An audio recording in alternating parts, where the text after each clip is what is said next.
There's a liquid that costs less than a cup of coffee. $2, maybe less if you know where to look. For over a century, this liquid was painted onto the undersides of bridges, poured into the cracks of tunnels, and brushed across the foundations of buildings that are still standing today, perfectly dry, perfectly sealed, perfectly intact. Some of those structures are over 100 years old. The liquid is the reason they survived. So why have you never heard of it? Every year, Americans spend somewhere north of $40 billion on waterproofing, contractors, sealants, moisture barriers, drainage systems. Entire companies exist for the sole purpose of keeping water out of the places it doesn't belong. Homeowners shell out $8,000 to waterproof a basement. Cities spend millions sealing a single bridge deck. The industry has consultants, certifications, proprietary formulas, and enough jargon to make you feel like waterproofing is rocket science. It isn't, or at least, it didn't used to be. Because sitting quietly on the other side of this $40 billion industry is a $2 solution that, by every measurable standard, works better than most of what replaced it. Here's what makes this story unlike almost any other. Most products get banned because they're dangerous. Asbestos was banned because it shredded lungs. Lead paint was banned because it poisoned children. DDT was banned because it was quietly dismantling ecosystems. The pattern is always the same. Something works, then we discover it's killing us, then we pull it from the shelves. Coal tar sealant broke that pattern entirely. It wasn't banned in dozens of cities and counties across the United States because it failed. It wasn't pulled from hardware store shelves because workers were dropping dead. The case against it is complicated, contested, and in many corners of the scientific world, still open. No, what made coal tar sealant uniquely threatening wasn't that it worked badly, it's that it worked too well. A product that lasts decades doesn't need to be reapplied. A surface sealed properly once doesn't generate a service call in 3 years. A $2 solution applied by a homeowner on a Saturday afternoon doesn't justify a $6,000 contractor invoice. When something works too well, the people whose livelihoods depend on things not working perfectly tend to get uncomfortable. Coal tar sealant is a thick, dark, viscous liquid, a byproduct of turning coal into coke for steel production. For most of the 20th century, it was the default answer to a very old problem. How do you stop water from destroying things we've built? It sealed driveways, it protected parking lots, it lined the undersides of bridges and the floors of industrial facilities. The U.S. federal government used it. The military used it. The people who built the infrastructure this country still relies on, they used it without a second thought. Then, somewhere along the way, it got complicated. Certain municipalities began restricting it. Environmental agencies flagged compounds within it. The industry that had grown up to replace it lobbied loudly. And gradually, coal tar sealant went from being a hardware store staple to something you have to search for. A product discussed in hushed tones on contractor forums and old-timer Reddit threads, like a recipe that got pulled from the cookbook but still circulates on index cards between people who actually cook. It became, in a very real sense, forbidden knowledge. Not erased, but buried. Not illegal everywhere, but inconvenient for those who profit from its absence. Let's make this personal. The average American homeowner with a concrete driveway will spend somewhere between $1,500 and $4,000 over the course of a decade just on sealing and resealing that surface, hiring contractors, buying inferior products that degrade in 2 or 3 seasons, and doing it all over again.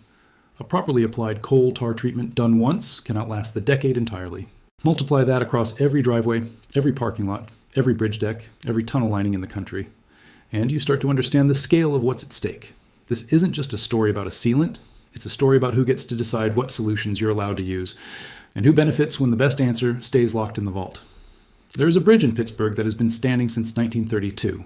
Its deck has been rained on, frozen, thawed, salted, and driven across by millions of vehicles over 9 decades. And yet the original substrate, the foundational layer beneath everything, remains, by engineering assessments, essentially sound. Nobody talks about this bridge. It isn't famous. It didn't make the news. That's precisely the point. Things that work don't make the news. Only things that fail do. To understand what coal tar sealant actually did for America, you have to go back to the turn of the century, to a city that was, quite literally, rotting from underneath. Pittsburgh in 1902 was a boomtown, steel mills thundering, population exploding, infrastructure straining under the pressure of a city growing faster than anyone had planned for. The water distribution system was failing, not from overuse, from water itself. The pipes, the tunnel linings, the underground infrastructure that carried clean water across the city was being eaten alive by moisture infiltration, ground seepage, and the slow, patient violence of water, finding every crack and widening it. The city brought in a civil engineer named George Bartholomew, a man who had spent years studying what the Europeans were doing with their own aging infrastructure. What he came back with was not a new pipe material or an innovative excavation technique. He came back with a bucket of black liquid. Bartholomew's application of coal tar lining to Pittsburgh's deteriorating water infrastructure is one of the least celebrated engineering interventions in American history. Within years, seepage dropped dramatically. Sections of tunnel that had been slated for full replacement were instead coated, sealed, and left to serve for decades more. The city didn't have to rebuild. It had to seal. The lesson was noted, and it spread. Word travels fast among engineers, especially when something works on the scale that Pittsburgh demonstrated. By the time the great infrastructure projects of the early 20th century got underway, coal tar sealant wasn't a novel experiment. It was the answer serious builders reached for when they couldn't afford to be wrong: the Panama Canal. One of the most ambitious engineering projects in human history, cutting through 50 miles of hostile tropical terrain, battling humidity, rainfall, and a water table that seemed to fight back at every stage of construction. The lock systems and underground infrastructure required moisture protection that could survive not years, but generations. Coal tar compounds were used extensively throughout, and they did what was asked of them: the New York City subway. When they began boring tunnels beneath Manhattan in the early 1900s, engineers were dealing with a city built on an island, surrounded by water, laced with underground rivers, sitting atop soil that had no interest in staying dry. The tunnel linings that protected those early subway sections from groundwater infiltration were treated with coal tar sealants. Sections of the original IRT line, opened in 1904, have substrate protection that has outlasted every political administration, every technological revolution, and every subsequent renovation above it: the Hoover Dam. Built between 1931 and 1936, the Hoover Dam required moisture management on a scale that was, at the time, without precedent. The concrete itself was the structure, but protecting the interfaces, the galleries, the drainage systems running through 726 feet of concrete from the relentless pressure of Lake Mead required something that could create a genuine barrier between water and stone. Coal tar was part of that solution. These are not obscure projects. These are the monuments of American engineering ambition, and they all reached into the same bucket. Most people, when they think of a sealant, think of paint. You brush it on, it dries, it sits on top of the surface and hopes water doesn't push through. Coal tar sealant doesn't work like paint. Understanding why requires getting briefly into chemistry, but stay with it because this is where the story gets genuinely remarkable. Coal tar is derived from the destructive distillation of coal, essentially cooking coal at extreme temperatures in the absence of oxygen to drive off gases and oils, leaving behind a dense, complex liquid rich in organic compounds. The primary active components are called polycyclic aromatic hydrocarbons, or PAHs. Here's what makes PAHs extraordinary in this application. They don't simply coat concrete, they penetrate it. Concrete, at the microscopic level, is not a solid. It is a matrix, a network of calcium silicate hydrate crystals threaded through with capillary pores, tiny channels that water uses as its highway into and through the material. Standard sealants sit at the surface of this matrix and try to block the entrance. They succeed for a while until UV exposure, thermal cycling, and physical stress begin to crack and peel the coating away. PAHs, by contrast, are small enough and chemically compatible enough with the concrete matrix to migrate into those capillary channels. Once inside, they don't simply fill the pores. They undergo a transformation. In contact with the calcium compounds in the concrete and with atmospheric oxygen, they begin to polymerize, forming dense, cross-linked molecular structures within the pores themselves. Engineers and chemists who studied this process in the mid-20th century called what resulted a crystalline barrier, not a coating on the surface, but a new structure within the concrete itself. The pores don't just get plugged, they get converted into something that water molecules cannot easily navigate. This is why you can't simply wash it off, sand it off, or wait for it to wear away. It isn't sitting on top of the material, it has become part of it. The most damning evidence against the modern waterproofing industry isn't a study or a lawsuit or a government report, it's the buildings. Across the United States, there are structures whose foundations were sealed in the 1930s, 1940s, and 1950s using coal tar products. Civil engineers who have assessed these structures, some for preservation purposes, some for renovation planning, have returned with findings that are, by any modern standard, almost embarrassing. Bone dry, not relatively dry, not better than expected. Dry in the way that a properly engineered system is supposed to be dry, with no evidence of the moisture infiltration that typically accumulates over decades in untreated or poorly treated concrete. Meanwhile, the modern sealants that replaced coal tar across the industry, the acrylic-based, asphalt emulsion, and polymer, modified products that fill today's hardware stores and contractor catalogs, come with manufacturer warranties of 3 to 7 years, against a century. The companies that sell these products know, as well as anyone, that a 7-year warranty is not a promise of 7-year performance. It is a business model. A surface that needs resealing every few years is a customer relationship that never ends. A surface sealed once properly with a product that becomes part of the structure itself, and that customer is gone. The job is done. There's nothing left to sell. The infrastructure built during America's Great Construction period, the first half of the 20th century, is routinely described as overbuilt. Engineers of that era, the argument goes, didn't fully understand loads and stresses, so they added extra margin everywhere, and that excess is why the old stuff has lasted. There's truth in that. But it's also convenient, because overbuilding alone doesn't explain why a foundation sealed in 1944 is still dry. Steel rebar doesn't account for waterproofing performance. They just built things tougher back then. Narrative, satisfying as it is, quietly skips over the part where they also chose different materials. Materials that, in many cases, we've since been persuaded to stop using. The golden era of American infrastructure wasn't just an era of bigger ambitions and stronger steel. It was an era when engineers reached for something that worked and kept reaching for it because the evidence kept proving them right. That evidence is still standing. You can drive over it, ride under it, and walk through buildings built on top of it. The question is why we stopped.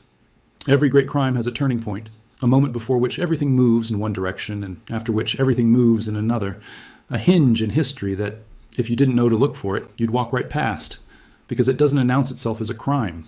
It announces itself as progress. For the American waterproofing industry, that hinge was 1961. And what happened in 1961 didn't look like a betrayal.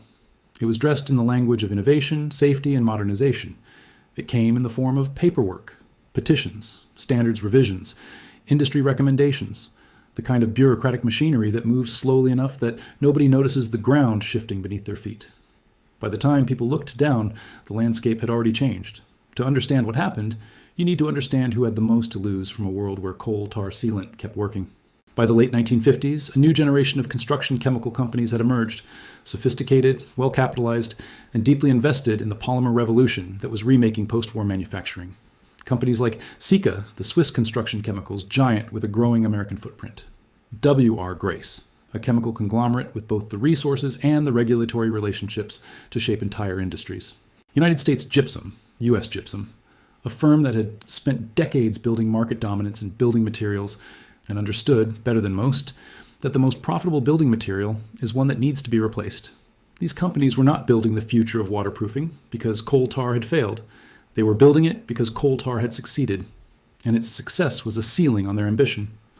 A product that lasts 80 years doesn't generate 80 years of revenue. It generates one transaction, a satisfied customer, and silence. In 1961, these firms, along with aligned industry partners, filed what amounted to a joint industry petition to relevant standards bodies and regulatory authorities, pushing for a formal reconsideration of coal, tar sealants, and construction specifications. The framing was careful, layered, and strategically constructed.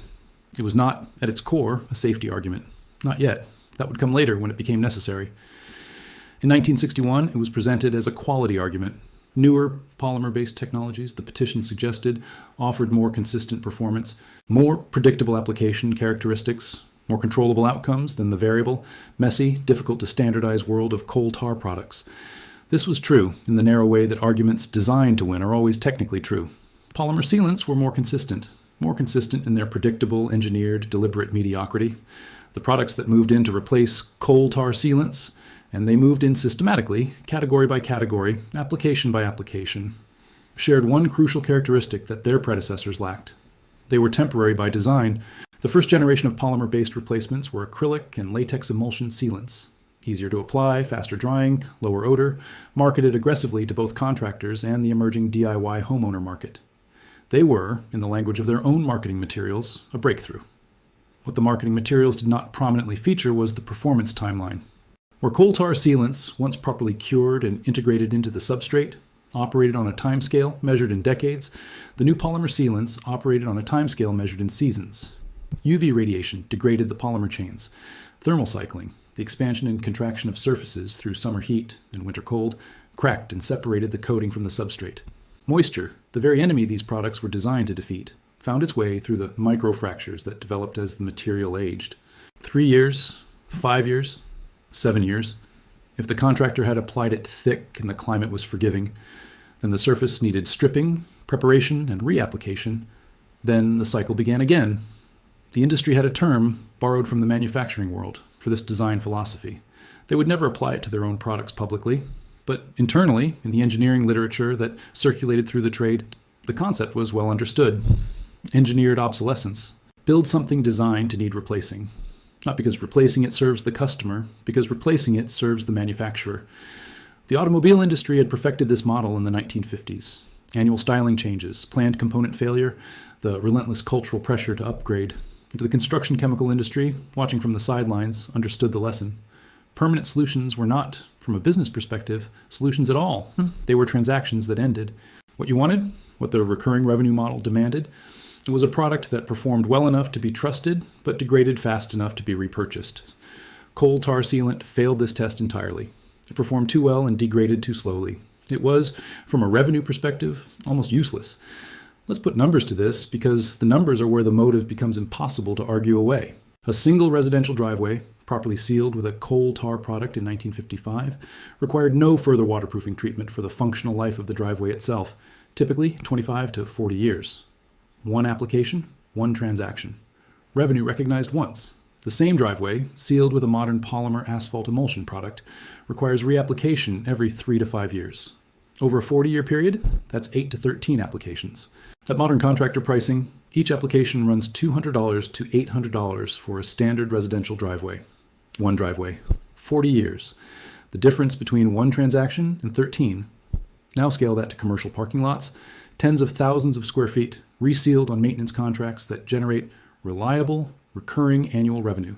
Scale it to municipal infrastructure, where city maintenance departments operate on annual budgets and multi-year contracts with preferred vendors. Scale it to the hundreds of thousands of commercial and industrial facilities that require ongoing moisture management. The market for a permanent solution, correctly understood, is not a market at all. It's a series of one-time events. The market for a temporary solution, for a product that works just well enough, just long enough to be trusted before it fails and needs replacement, that is a business. A $40 billion annual business, as it turns out. This is not speculation about motive. This is the motive, written in the numbers, visible to anyone who takes the time to do the arithmetic.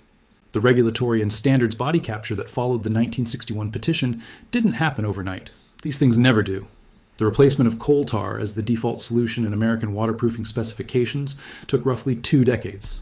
A gradual, patient, industry-by-industry substitution that was complete, for most practical purposes, by the early 1980s. But the standards shift alone was not enough. Standards govern what gets specified in construction contracts and government projects. They don't govern what a homeowner can walk into a hardware store and buy on a Saturday morning. For that, a different mechanism was needed. What happened to coal tar sealant's retail availability is a case study in how products get erased from public consciousness without being formally banned. The process has several stages, and each stage is deniable in isolation. It's only when you see them together that the pattern becomes clear. Stage 1, reformulation pressure. Industry bodies, and eventually some environmental agencies, began pushing for reformulation of coal tar products, lower PAH concentrations, modified chemical profiles, adjusted application requirements. Each reformulation slightly reduced the product's effectiveness and slightly increased its cost and complexity. The best version of the product became harder to manufacture and sell profitably at mass market price points. Stage 2, liability reframing. The legal environment around coal tar changed as PAH compounds began appearing in environmental literature in contexts ranging from legitimate ecological research to industry-commissioned studies with conclusions conveniently aligned with the interests of companies who needed coal tar to look dangerous. Retailers, facing potential liability exposure, began quietly removing products from shelves, not because they were ordered to, because the legal calculus had shifted. Stage 3, the contractor licensing wall. As retail availability contracted, the remaining supply of quality coal tar sealant products migrated into contractor-only distribution channels, available to licensed professionals who knew where to look, priced and packaged for commercial application volumes, and effectively invisible to the homeowner market that had once been its most democratic constituency. What had once sat next to paint cans at the hardware store became something you needed a license to access, a commercial account to purchase, and a contractor's Rolodex to even know existed. The knowledge didn't disappear entirely, it retreated. into old-timer contractor forums, into the institutional memory of civil engineers who had watched the shift happen and never quite trusted what replaced it, into the hands of the preservation specialists who work on historic structures and find themselves, repeatedly, standing in front of 80-year-old coal tar applications that are still doing their job while the modern products applied around them have long since failed. The knowledge went underground, into, you might say, a vault. In the decades since the pivot, the United States has spent, conservatively, hundreds of billions of dollars on waterproofing and moisture remediation that would have been unnecessary if the original solutions had remained in use. Bridges have been repaired repeatedly at enormous public expense because the protective coatings applied to them in the 1970s, 1980s, and 1990s degraded on schedule. Basements have flooded. Parking structures have deteriorated. Municipal water infrastructure has required premature replacement. Billions in federal and state infrastructure spending has addressed damage that, in many cases, better moisture protection at the original application stage would have prevented. This is not a hypothetical. It is the accumulated cost of choosing a business model over an engineering solution, of allowing the question of what works longest to be subordinated to the question of what generates revenue most reliably. The companies that engineered this shift did not do so in the dark. They did it in conference rooms, in standards committee meetings, in the language of modernization and progress, and regulatory compliance. They did it with lawyers and lobbyists and scientists who knew which conclusions they were being paid to reach. And they did it because the arithmetic was, from their perspective, irresistible. One permanent solution, or an endless stream of temporary ones. They chose the stream. Science is the most powerful weapon ever invented, not because it always tells the truth, but because it sounds like it always does. When a government agency publishes a report, when a researcher attaches a classification to a compound, when a headline announces that something you've been using for decades has been quietly killing you, the argument is, for most people, over. You don't interrogate the methodology, you don't trace the funding, you don't ask who benefits from the conclusion, you just stop using it. That is precisely what happened with coal tar sealant. And the mechanism was elegant, deniable, and devastatingly effective, because it used real science, real data, and real institutions to reach conclusions that the data, examined carefully, did not actually support. By the late 1980s, coal tar sealant had already been pushed to the margins of the commercial market. The standards had shifted, the retail availability had contracted, the contractor licensing wall had been erected, but the product still existed. It was still being sold, still being applied, still performing, stubbornly, infuriatingly, exactly as it always had. For the interests that had spent 2 decades engineering its obsolescence, this was unfinished business. What they needed was not another industry petition or another standards committee revision. Those tools had done their work. What they needed now was something that would make the conversation impossible, something that would transform "we prefer a different product" into "this product is dangerous." In 1993, the EPA published a toxicological profile of polycyclic aromatic hydrocarbons, the PAH compounds that are coal tar's primary active components. The key classification that emerged from this work, the one that would echo through regulatory chambers, municipal ordinances, and news headlines for the next 3 decades, was a designation that carried enormous rhetorical power. Group B2 carcinogen, probable human carcinogen, 2 words that, in the public imagination, translate cleanly and completely into one: dangerous. The lobbying community that had been waiting for exactly this kind of regulatory ammunition recognized immediately what they had been handed. The question that almost nobody asked in 1993, and that even fewer people have asked since, was a simple one. Probable carcinogen under what conditions? Dangerous to whom? At what exposure levels? In what applications? The answers, buried in the actual methodology of the EPA's work, told a story considerably more complicated than the headline classification suggested. The foundational research that underpinned the EPA's 1993 PAH classification was not conducted on homeowners sealing driveways. It was not conducted on municipal workers applying sealant to parking lots. It was not conducted on anyone engaging in the kind of occasional limited open-air application that represents 95% of coal tar sealant use in the real world. It was conducted primarily on industrial coal tar workers, men who spent entire careers inside coal carbonization plants, coke ovens, and tar distillation facilities, men who breathed concentrated PAH vapors for 8-hour shifts, 5 days a week, for decades. Men whose exposure to these compounds was not occasional and incidental, but continuous, cumulative, and industrial in its intensity. This is not a small distinction. In toxicology, it is essentially the entire argument. The foundational principle of the field, a principle so basic it is attributed to Paracelsus in the 16th century, is that the dose makes the poison. Water, consumed in sufficient quantity, will kill you. Cyanide, in a sufficiently small amount, will not. The compound is not by itself the story. The exposure is the story. What the EPA's Group B2 classification described was the cancer risk associated with chronic, high concentration, occupational exposure to PAH compounds in industrial settings, then presented that classification in language general enough to be applied by regulators and lobbyists to a homeowner spending 2 hours on a Saturday afternoon applying sealant to a driveway. The exposure differential between these two scenarios is not marginal. It is not a matter of degree. A coal carbonization worker breathing coke oven emissions for 25 years receives a cumulative PAH exposure that, by any reasonable estimate, is thousands of times greater than a homeowner making 4 or 5 driveway applications over the course of a lifetime outdoors, in open air, with the compound already in its diluted, partially polymerized application form. The same compound, radically different risk profiles. One of these profiles generated a cancer risk sufficient to support a carcinogen classification. The other represents an exposure so minimal that regulatory toxicologists, when pressed privately, struggle to construct a plausible mechanistic pathway from application to clinical harm. The EPA report conflated them. Whether through genuine scientific imprecision or through the kind of institutional drift that happens when regulatory agencies develop relationships with the industries they regulate, the report conflated them. And once that conflation was in print, bearing the weight of the EPA's authority, it became extraordinarily difficult to dislodge. Regulatory classifications by themselves do not write local ordinances.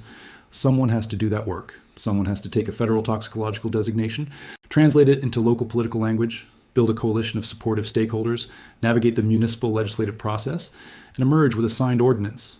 That process requires organization, funding, political relationships, and a very clear sense of what outcome you're working toward.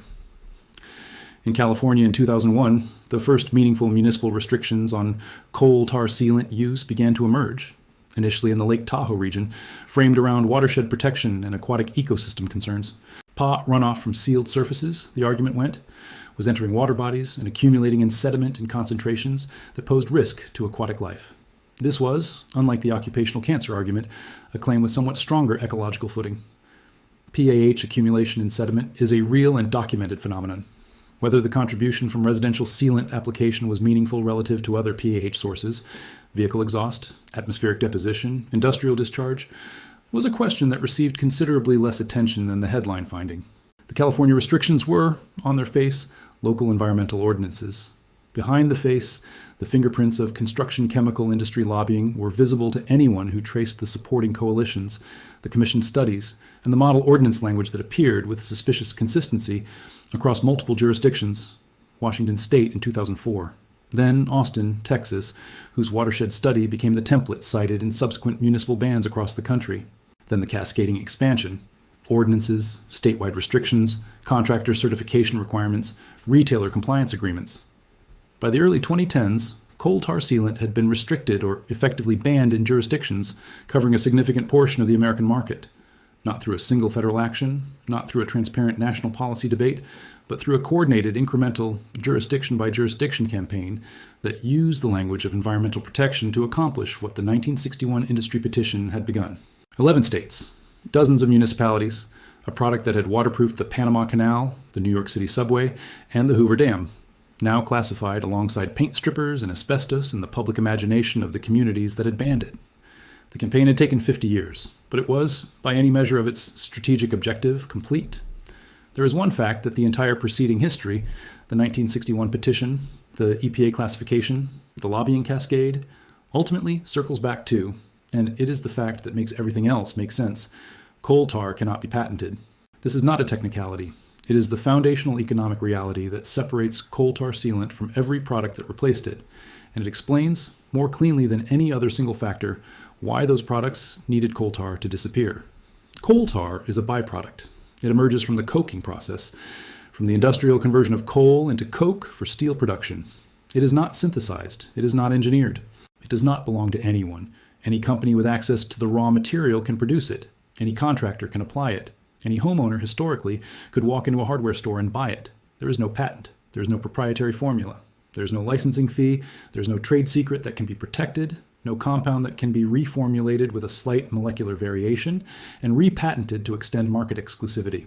It is, in the language of the pharmaceutical industry, a generic, before the concept of generic even applies, because it was never a branded proprietary product to begin with. Now consider the products that replaced it. Polymer-modified asphalt emulsions with proprietary formulations, crystalline waterproofing systems sold under trademarked brand names, polyurethane membrane systems requiring specialized applicators trained and certified by the manufacturer. Each of these products is a protected revenue stream, a formula that can be owned, licensed, enforced, and defended in court against competitors who try to replicate it. The construction chemical companies that built the post-coal tar waterproofing market did not simply develop better products. They developed products that could be owned in ways that coal tar never could be. And then, having built market positions on the basis of that ownership, they had every rational interest in ensuring that the unownable alternative stayed buried. You cannot build a $40 billion industry around a $2 solution that anyone can make, sell, and apply without paying anyone a license fee. You can, however, spend 50 years making that solution disappear. Let's be precise about this, because precision is what the anti-coal tar campaign deliberately avoided. The EPA's Group B2 classification did not say, coal tar sealant applied to driveways poses a documented cancer risk to homeowners. It said, PAA compounds at the occupational exposure levels documented in industrial settings are probable human carcinogens. The Austin watershed study did not say, coal tar sealant is the primary or dominant source of PAH contamination in American waterways. It said, in watersheds with high proportions of coal tar sealed surfaces, PAH concentrations in sediment are elevated compared to watersheds without such sealing. These are not the same statements. The gap between what the science actually demonstrated and what the regulatory and media infrastructure reported that it demonstrated is precisely the gap that a well-funded, well-organized lobbying effort is designed to create and exploit. The science was real. The scientists, in most cases, were operating in good faith. The data was, within its methodological constraints, accurate. The interpretation, the translation of that data into municipal ordinance language, into contractor compliance requirements, into the casual public understanding that coal tar is simply dangerous and banned, that interpretation was not an inevitable conclusion from the evidence. It was a choice made by people who understood exactly what they were choosing and why. Return for a moment to the arithmetic. A product that costs $2 to apply, lasts a century, cannot be patented, can be manufactured by anyone, can be applied by anyone, requires no proprietary equipment, no certified installer, no recurring maintenance contract. This product is not merely competition for the modern waterproofing industry. It is an existential threat to a business model that depends on planned obsolescence, recurring revenue, and the controlled flow of technical knowledge through licensed channels. You cannot regulate this product out of existence on safety grounds if the safety argument doesn't hold up to scrutiny. So you commission the studies that generate the most alarming sounding findings. You take those findings to sympathetic regulatory agencies and municipal governments. You build coalitions of environmental advocates who are acting in genuine good faith, but whose advocacy is being steered by interests they may not fully see. You use the language of public health because public health is the one argument that is almost impossible to argue against in a public forum without sounding like you're defending something dangerous.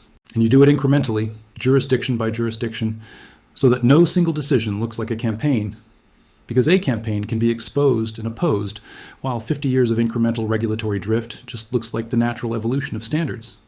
This is what was done to coal tar sealant. It wasn't killed by the evidence. It was killed by the use of evidence, selectively chosen, strategically deployed, in service of an outcome that the evidence, taken whole and honestly, did not actually demand.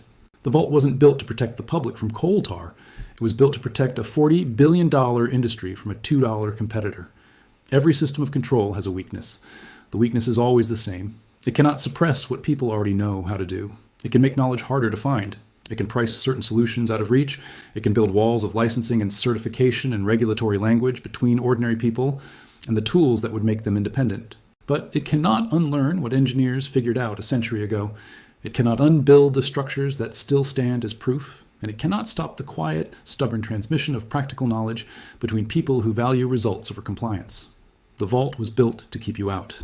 This is the map back in. Before we talk about alternatives, understand one thing clearly. Coal tar sealant has not disappeared.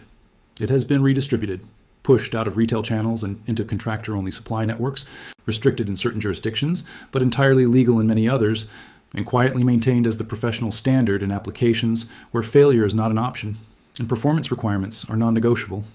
Bridge maintenance crews in states without restrictions still use it. Industrial facility managers who have watched modern alternatives fail on a 3-year cycle while their coal tar treated floors from 1978 remain intact. they still specify it. Historic preservation engineers, who regularly open walls and excavate foundations from the early 20th century and find moisture protection performing exactly as designed, have not forgotten what they keep finding. If you live in a jurisdiction where coal tar sealant remains legal and available through commercial suppliers, and many Americans still do, the path forward is relatively straightforward. Find a licensed commercial distributor, not a retail hardware store. Expect to pay contractor pricing for a commercial product. The markup is real, but the performance timeline is still measured in decades, which means the math works out favorably no matter how you run it. But for the significant portion of the population in restricted jurisdictions, the question is different. The question is, what did the engineers who understood coal tar's chemistry reach for when coal tar wasn't available? As it turns out, they had an answer. And that answer has its own history, one that begins, like so many things in wartime. During World War II, the United States military had a problem. The scale of construction required to support a global war effort was unprecedented, and much of that construction happened in environments where conventional waterproofing materials were unavailable, impractical to transport, or simply insufficient to the conditions. Pacific theater, construction crews building airstrips, fortifications, and infrastructure on islands that had never seen a hardware store needed solutions that could be improvised from available materials under field conditions. Military engineers, drawing on pre-war European research, reached for something that had been quietly understood since the 19th century: sodium silicate, known industrially as water glass, known in the military supply chain as a concrete hardener and penetrating sealer, available cheaply and in bulk, with a chemical behavior that made it, in certain applications, a surprisingly effective substitute for more complex waterproofing compounds. Sodium silicate is, at its chemical core, simple. Silicon dioxide and sodium oxide dissolved in water, producing a liquid that, when applied to concrete and allowed to react with the calcium hydroxide in the cement matrix, forms calcium silicate hydrate, the same crystalline compound that gives concrete its structural strength in the first place. In other words, it doesn't coat the concrete, it completes it. The capillary pores that water uses to penetrate concrete are in part incompletely formed regions of the cement matrix, areas where the hydration chemistry didn't fully run to completion. Sodium silicate, migrating into those pores, provides the silicon that allows the reaction to continue, forming additional crystalline material within the pore structure itself. The result is not identical to a coal tar treatment. It does not form the same dense, cross-linked PAH barrier that makes coal tar's performance so remarkably durable, but it accomplishes something real, a genuine reduction in the permeability of the concrete from within, rather than a surface coating that sits on top and waits to fail. The military used it throughout the war. Then, like many wartime solutions, it faded from general civilian knowledge as the post-war boom brought a flood of new commercial products. And the same commercial interests that eventually buried coal tar had little enthusiasm for promoting a competing solution that was equally cheap, equally unpatentable, and nearly as effective. Today, sodium silicate is sold under various commercial names: concrete densifiers, penetrating hardeners, floor sealers, primarily to the industrial and commercial flooring market. In retail, it appears occasionally as a concrete sealer, usually without the marketing budget to explain what it actually does. It costs, depending on quantity and source, roughly $3 per application area for a residential use case. It cannot be patented. It has no proprietary formula. Anyone can use it. The vault managers, you will not be surprised to learn, have not been eager to advertise its existence. Before any sealant, coal tar, sodium silicate, or anything else can do its job, you need to correctly identify what you're dealing with. Applying the wrong solution to the wrong problem doesn't just fail to help. It can actively make things worse by masking symptoms while the underlying damage continues. There are two fundamentally different ways that water defeats concrete, and they require different responses. The first is infiltration. Water entering from outside, pressing through the substrate under hydrostatic pressure or capillary action. Infiltration is identified by moisture appearing on walls or floors during or after rain, by efflorescence, the white mineral deposits left behind when water carries dissolved salts through concrete and deposits them on the surface as it evaporates, and by moisture patterns that correlate with exterior water events. The second is absorption, the concrete itself drawing moisture in through capillary action, not because of external pressure, but because of the concrete's inherent porosity and the physics of capillary tension. Absorption is identified by moisture that appears gradually and persistently, regardless of weather, by damp surfaces that never quite dry out, and by the simple plastic sheet test. Tape a 12-inch square of plastic sheeting to the surface with all edges sealed, leave it for 24 hours, and examine it. Moisture on the underside of the plastic indicates vapor transmission from within the slab itself, an absorption problem. Moisture on the top of the plastic, between the sheet and the tape, indicates infiltration from outside. This distinction matters because infiltration requires addressing the exterior drainage and waterproofing at the point of entry. A penetrating sealer applied to the interior surface will reduce symptoms but won't solve the problem if water is entering under pressure from a poorly drained exterior. Absorption, by contrast, is precisely the problem that penetrating sealers, coal tar, sodium silicate, or their modern equivalents, are designed to solve. For absorption problems on concrete surfaces, basement floors, foundation walls, driveways, parking areas, the sodium silicate application process is straightforward enough that any homeowner who has painted a wall can execute it correctly. Step 1. Surface preparation. The surface must be clean, sound, and free of existing coatings, oils, or sealers that would prevent penetration. Pressure washing removes surface dirt. A degreaser handles oil contamination. Any existing peeling or flaking coatings must be mechanically removed. A floor grinder for large areas, a wire brush for smaller surfaces. Do not skip this step. A penetrating sealer cannot penetrate through a barrier, and an improperly prepared surface will give you a surface coating rather than a genuine substrate treatment. Step 2. Moisture test. Using the plastic sheet method described above, confirm that you're dealing with an absorption issue rather than active infiltration under hydrostatic pressure. Sodium silicate is not a substitute for exterior waterproofing on a wall that has water pressing against it from outside at meaningful pressure. Step 3. Application. Apply sodium silicate liberally to the prepared dry surface using a low-pressure sprayer, roller, or brush, working in manageable sections of roughly 50 to 100 square feet. The material should visibly wet the surface and begin absorbing into the concrete within a few minutes.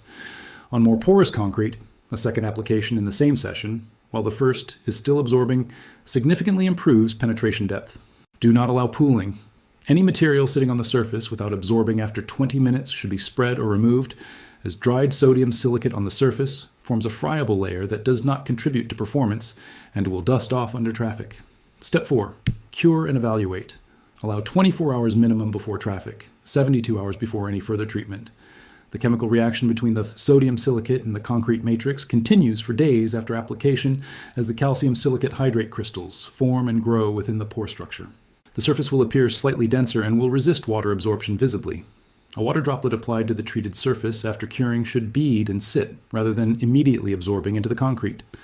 For severe or persistent moisture problems, a second application 30 days after the first, once the initial crystalline formation is complete, substantially improves long-term performance. This is the calculation the industry spends considerable effort to make sure you never do. A standard 2-car driveway, approximately 400 square feet. A professional contractor resealing service in 2024, $600 to $1,200, depending on market and preparation requirements. Recommended reapplication interval with commercial polymer asphalt emulsion products, 3 to 5 years.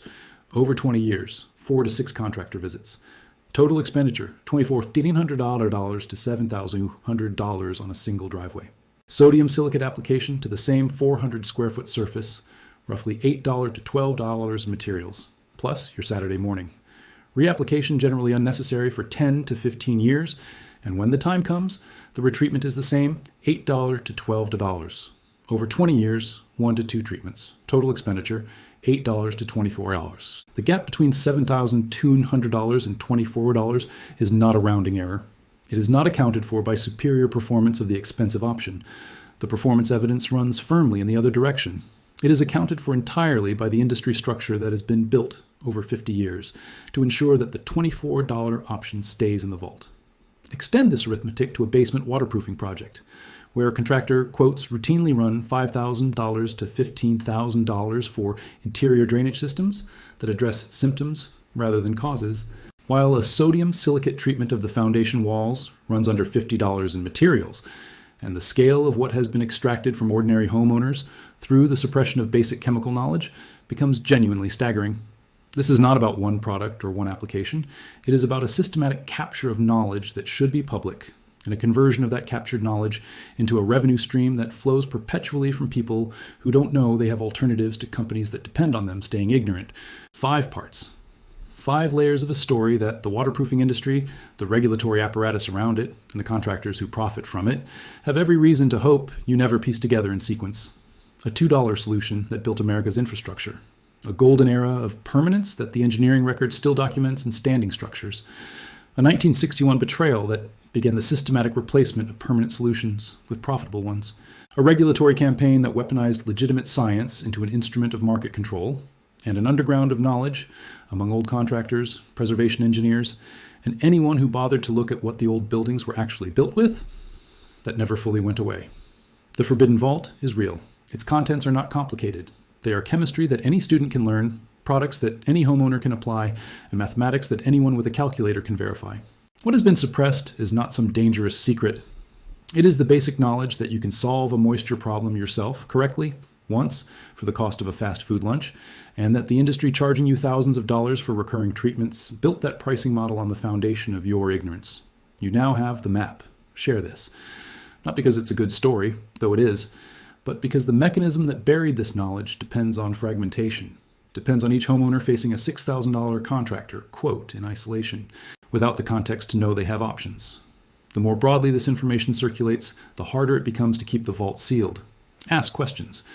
When a contractor tells you a surface needs resealing, ask what product they're using, what the expected performance life is, and why a penetrating treatment isn't being considered.